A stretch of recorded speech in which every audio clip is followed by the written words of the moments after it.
Esta fábula que les voy a narrar está considerada de las más antiguas. Es una fábula griega y precisamente los griegos fueron los primeros que utilizaron las fábulas para transmitir enseñanzas. Seguramente te suenan las fábulas de Esopo, que son muy famosas. Esta se titula El roble y el junco y fue contada hace tanto tiempo, así como por el siglo VII a.C. Se contó con la idea de que la gente reflexionara acerca de lo bueno que puede resultar ceder para encontrar un acuerdo en el que podamos salir beneficiados. Las fábulas a los niños les encantan. Esta vez, en esta fábula, los que hablan no son animales, son árboles. Y cuando os la cuente, van a ver por qué es importante ser flexibles. Escuchemos de qué va esta fábula y cuál es la enseñanza que nos deja. En los bosques de Grecia se levantan unos robles que parecen tocar el cielo con las ramas. Sus copas son tan enormes que pueden cobijar miles de pájaros. Son robustos como guerreros, capaces de resistir los ataques más veloces del enemigo.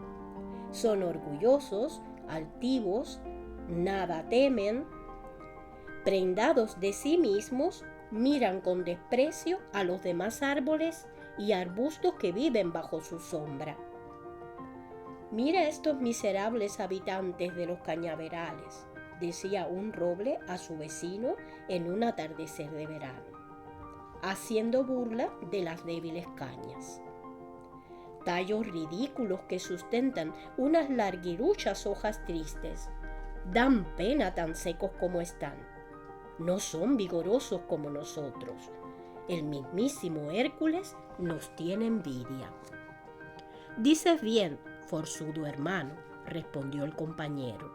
No hay en el bosque árboles tan valientes como nosotros. No cederíamos ante ningún combate. Nos mantendríamos firmes como luchadores invencibles. Nuestras ramas son recias.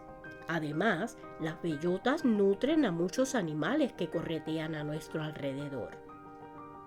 Y ambos contemplaban con satisfacción su enorme tronco, su ramaje de hierro, sus hojas duras y bellamente diseñadas.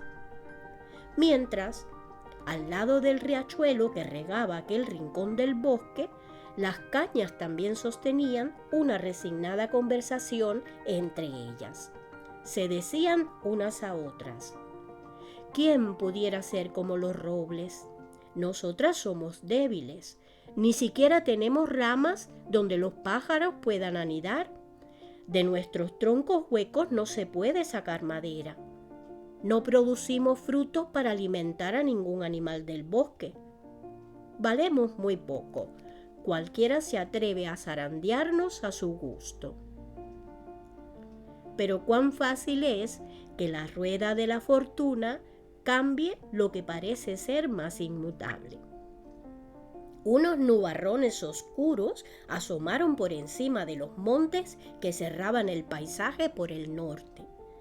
El cielo, azul hasta entonces, se fue cubriendo con un manto gris y amenazador.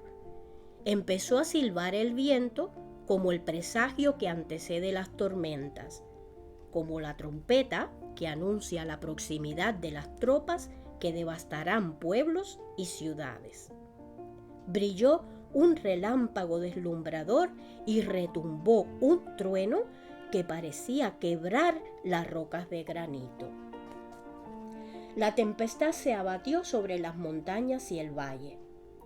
Ráfagas huracanadas sacudieron árboles y matorrales. Un ciclón levantaba torbellinos de ramas y hojarasca. El bosque entero bailaba una danza enloquecida. Cielo y tierra se estremecían.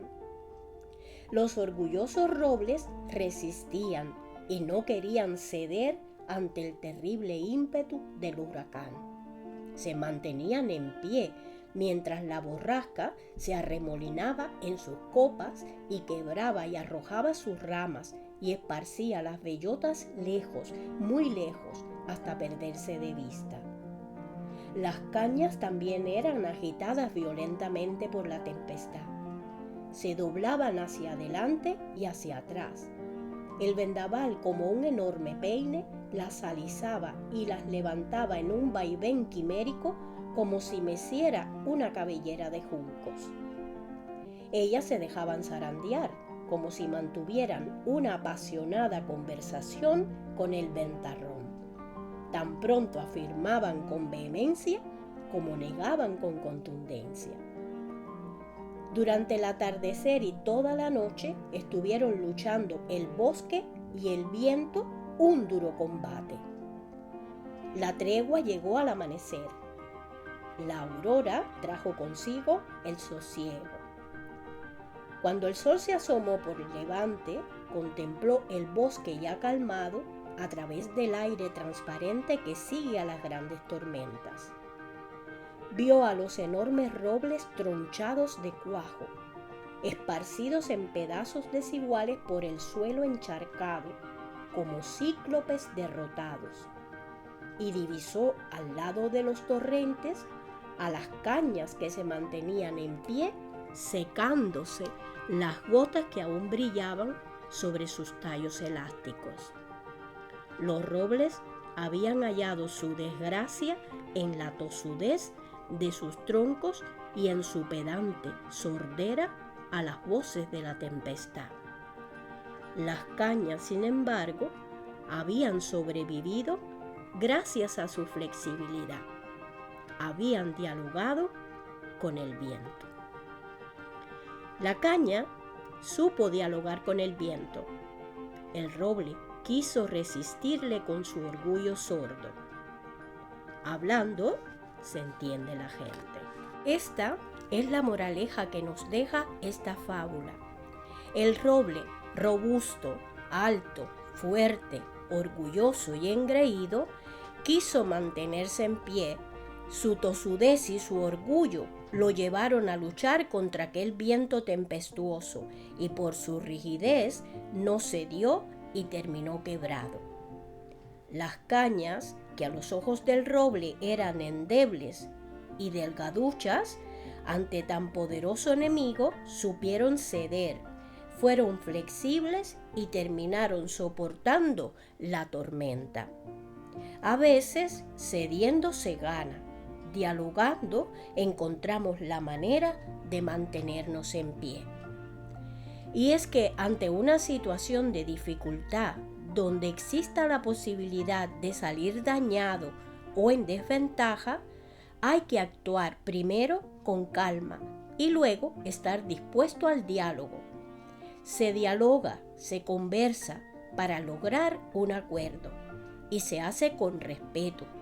Tenemos que estar dispuestos a escuchar, mantener con firmeza nuestras razones, pero atentos a ceder o ser flexibles en aquellos momentos en los que el otro lleve la razón. El diálogo ayuda a resolver conflictos y del diálogo se sale siempre mejor que cuando queremos por la fuerza resistirnos a ello. Esto es lo que nos ha enseñado esta fábula, tan vieja pero tan sabia. Espero te haya gustado y no se te olvide que la razón se hace más fuerte con el diálogo.